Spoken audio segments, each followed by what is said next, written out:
ఓం మహాగణాధిపతయే నమః. ఓం గురుభ్యో నమః. ఓం శ్రీమాత్రే నమః. పరమేశ్వర స్వరూపమైనటువంటి జ్యోతిష, వాస్తు మరియు ఇతర అనేకమైనటువంటి శాస్త్రములను మనకు అందించినటువంటి మహర్షులకి నమస్కారం. హయగ్రీవ హయగ్రీవ హయగ్రీవేతి యో వదేత్ తస్య నిస్సరతే వాణి జహ్నుకన్యా ప్రవాహవత్. డబ్ల్యూఎంబీ పిక్చర్ ప్రేక్షకులకి నమస్కారం. నేను మీ నానాజీ పట్నాయక్. మనం ఈరోజు చెప్పుకోబోయేటువంటి అంశం ఏదైతే ఉందో అది ఏ రాశి ఆర్ నక్షత్రం వారు ఏ రాశి వారిని చేసుకుంటే, అంటే వివాహ సంబంధించిన విషయం కావచ్చు, వారిద్దరి మధ్యన ఉండేటువంటి అట్రాక్షన్ కావచ్చు, అదేవిధంగా కలిసి ఏదైనా పార్ట్నర్షిప్స్ చేయడం కావచ్చు, ఇటువంటి వాటికి ఏ నక్షత్రాల వాళ్ళు ఆర్ ఏ రాసుల వారు యొక్క మనస్తత్వాలు దగ్గరగా కలుస్తాయి. ఎందుకంటే మరి ఈ టాపిక్ ఎలా చెప్పొచ్చు అండి అని మీకు సందేహం కలగవచ్చు. దీనికి ప్రామాణికత అనేటువంటిది ఉంది. మనకి వేదంలో చంద్రమా మనసో జాతః అనేటువంటిది ఒక శ్లోకం ఉంది. అంటే ఏంటి? చంద్రుడు మనసుకి కారకుడు. చంద్రుడు మనసుకు కారకుడు అంటే ఏ ఇద్దరు వ్యక్తులు అయినా కలవాలి అంటే ఏమి కలవాలండి? ఫస్ట్ మనసు కలవాలి. సింపుల్గా చెప్పాలంటే మనసు కలిస్తే అన్నీ బాగుంటాయి. అది ఫ్రెండ్షిప్ అయినా కావచ్చు, రిలేషన్షిప్ అయినా కావచ్చు, లేనట్లయితే భార్యాభర్తల బంధమైనా కావచ్చు, లవర్స్ అయినా కావచ్చు, ఇంకేదైనా ఒక పార్ట్నర్షిప్లో చేసేటువంటి విషయమైనా కావచ్చు. వాటన్నిటికీ మనసులు కలవాలంటే ఖచ్చితంగా కలిసి తీరాలి. మనసు కలిస్తే నమ్మకం అనేటువంటిది ఏర్పడుతుంది. నమ్మకం ఎప్పుడైతే ఏర్పడుతుందో ఆటోమేటిక్గా ఏమవుతుందంటే వారికి నమ్మకం మీదే అన్నీ ఆధారపడి ఉంటాయి. ఒక మనిషిని నమ్మినప్పుడే ప్రేమ పుడుతుంది. వారి కోసం మనం పని చేయగలుగుతాము. వారి వల్ల మనము లాభం పొందుతాము. మనం వారికి ఉపయోగపడగలుగుతుంటాము. నమ్మకం లేని చోట ఏదీ ఉండదు. మరి ఆ నమ్మకాన్ని కలిగించేది ఏమిటి అంటే మనసు. ఆ మనసుకు కారకుడు ఎవరంటే చంద్రుడు. ఆ చంద్రుడు ఏ నక్షత్రాల్లో ఉన్నాడు, ఏ రాసుల్లో ఉన్నాడు అని తెలుసుకోవడం ద్వారా ఈ టాపిక్ ద్వారా ఏం తెలుస్తుంది మనకి అంటే వాళ్ళిద్దరి మధ్యని మనసులు కలుస్తాయన్న వరకే తెలుస్తుంది. కానీ ఇదే పూర్తిగా తీసేసుకొని వీళ్ళిద్దరికి వివాహం చేసేసే వచ్చా ఖచ్చితంగా అంటే దానికి ప్రత్యేకంగా వారి యొక్క జన్మజాతకాలలో, అంటే వివాహం తీసుకున్నాము, వివాహ సంబంధించినటువంటి విషయాల్లో వాళ్ళకి సప్తమ భావం ఎలా ఉంది, 12వ భావం ఎలా ఉంది, అంటే వారికి ఏమైనా విడాకుల యోగాలు ఏమైనా ఉన్నాయా, 2 వివాహాల యోగాలు ఏమైనా ఉన్నాయా, అలా ఉన్నప్పుడు వారికి అర్క వివాహం చేసుకోవాలి. అలా కాకుండా మరికొంతమందికి ఏమవుతుంటుందంటే వారి చాట్లో ఒక్కొక్కసారి ఆకస్మికంగా విడిపోయే యోగాలు ఉంటూ ఉంటాయి. అట్లా అసలు ఏమైనా ఉన్నాయా వాళ్ళ జాతకాల్లో అని చెప్పి వాళ్ళ పర్సనల్ చార్ట్స్ని చూసుకొని వాళ్ళ జన్మజాతకాలు కుజుడు, శుక్రుడు, ఇంకా అట్రాక్షన్ జోన్స్ అని కొన్ని ఉంటాయి, లగ్న సప్తమాలు, ఇవన్నీ చూసి వివాహం చేయాలి. ఈ టాపిక్ మాత్రం కేవలం వాళ్ళిద్దరి మధ్యన అట్రాక్షన్ ఎలా కుదురుతుంది. మనం కొంతమందిని చూడంగానే మనకు అట్రాక్ట్ అయిపోతూ ఉంటాం.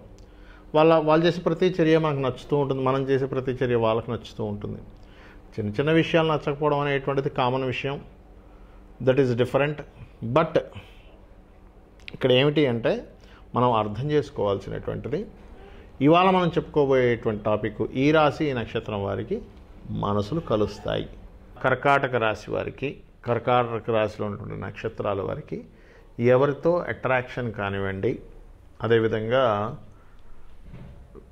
మనసులు కలవడం కానివ్వండి, ఒకరి మీద ఒకరి నమ్మకం కలగడం కానివ్వండి జరుగుతుంది అని చెప్పి తీసుకున్నట్లయితే సింపుల్గా కర్కాటక రాశి వారికి వృశ్చికము, మీనం వారితో బాగానే సెట్ అవుతుంది. బికాజ్ రాశ్యాధిపతుల మిత్రులు, నక్షత్రాలు ఉన్నటువంటివి కూడా కొంత మిత్రత్వంగా ఉంటాయి. ఏ నక్షత్రాలు మిత్రత్వంగా ఉంటాయి? ముందుగా మనము కర్కాటక రాశిలో ఉన్న నక్షత్రాలు కనుక తీసుకున్నట్లయితే పునర్వసు, పుష్యమి, ఆశ్లేష. అయితే ఈ పునర్వసు, పుష్యమి, ఆశ్లేషలో ఒక చిన్న జాగ్రత్త తీసుకోవాల్సినటువంటి విషయం ఉంది. ఏమిటది? సహజంగానే పుష్యమి నక్షత్రం అంత గొప్ప నక్షత్రం మరొకటి లేదు. చాలా మంచి నక్షత్రం అంటారు పుష్యమి నక్షత్రాన్ని. ఎందుకంటే అన్ని కార్యాలకే వాడతారు, ఎక్సెప్ట్ పెళ్ళికి తప్ప. అలాగే పుష్యమి నక్షత్రంలో జన్మించిన వారు కూడా వివాహం చేసుకునేటప్పుడు చాలా జాగ్రత్తగా చూడాలి. అవతల వాళ్ళ నక్షత్రము, అవతల వాళ్ళ ఏవైతే వివాహ సంబంధించినటువంటి భావాలు ఎలా ఉన్నాయనేటువంటిది. ఎందుకంటే వీరికి సహజంగానే వివాహ సంబంధించిన డిస్టర్బెన్సెస్ వీళ్ళ లైఫ్లో ఉంటాయి పుష్యమి వాళ్ళకి. కాబట్టి ఆ ఒక్కటి చూసుకొని వెళ్ళినట్లయితే క్లియర్ చేసుకోగలుగుతారు వీళ్ళు. అయితే ఇప్పుడు మన కాన్సెప్ట్ ఏంటంటే ఈ రాశి వారికి ఏ రాశులు పడతాయి.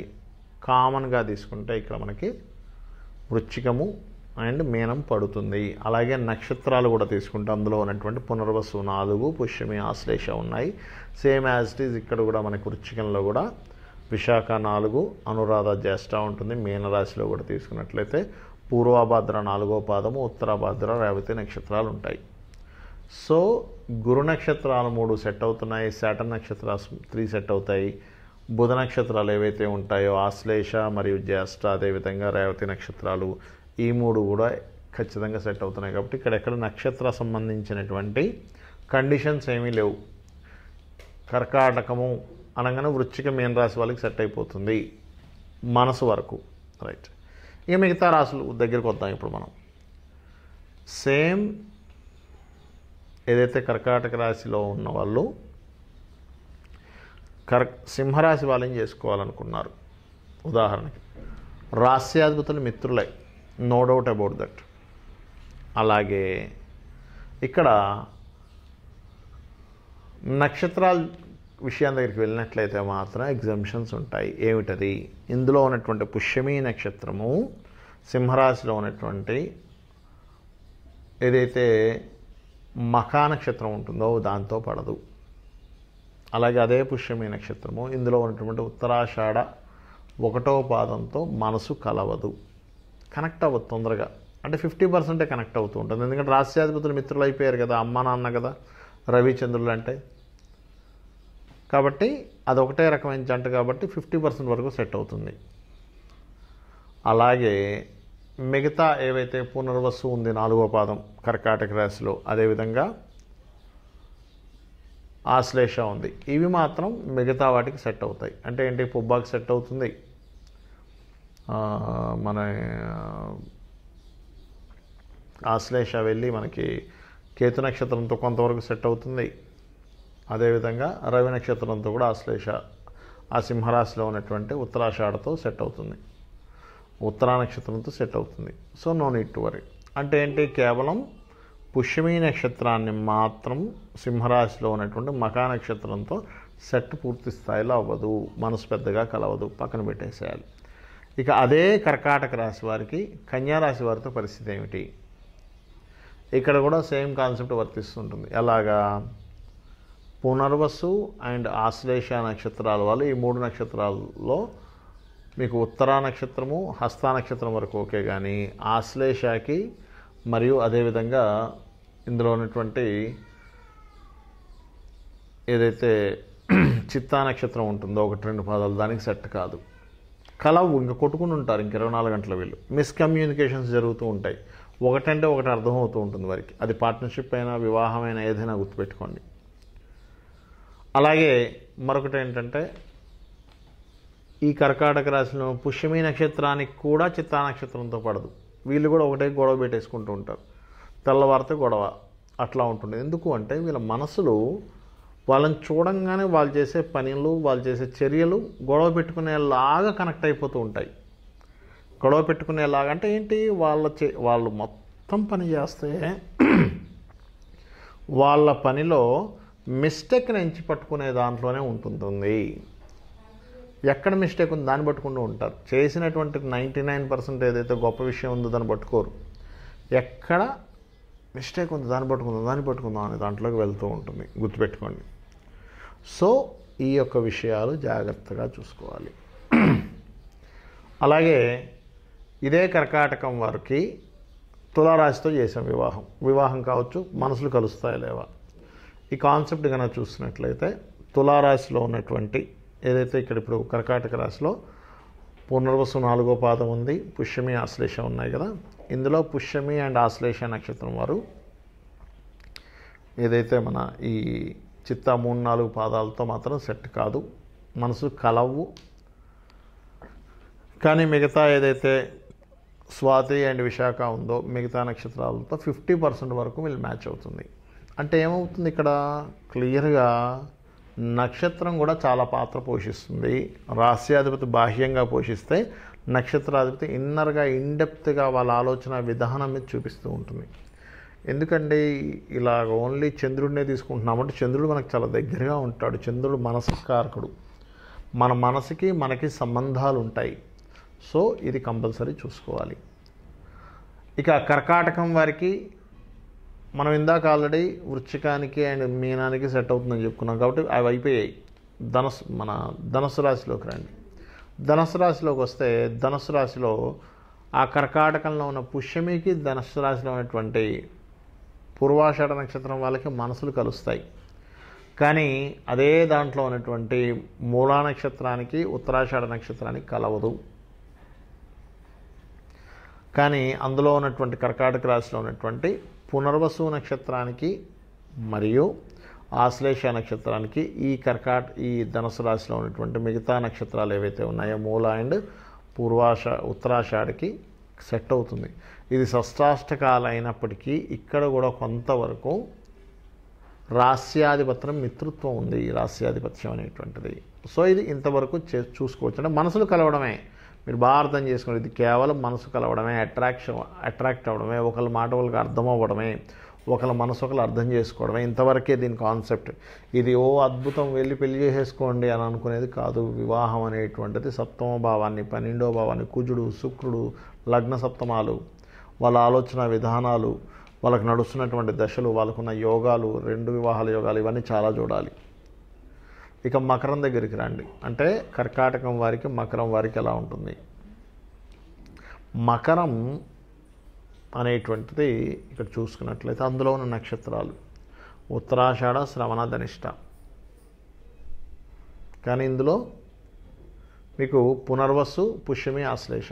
కాబట్టి ఏంటి, పుష్యమికి ఇందులో ఉన్న నక్షత్రాలతో సెట్ కాదంటే పుష్యమి నక్షత్రంలో కనుక కర్కాటక రాశిలో పుడితే మకర రాశిలో ఉన్నటువంటి వీళ్ళతో చేయడం అనేటువంటిది ఇంకా అనవసరం, పెద్దగా సెట్ కాదు.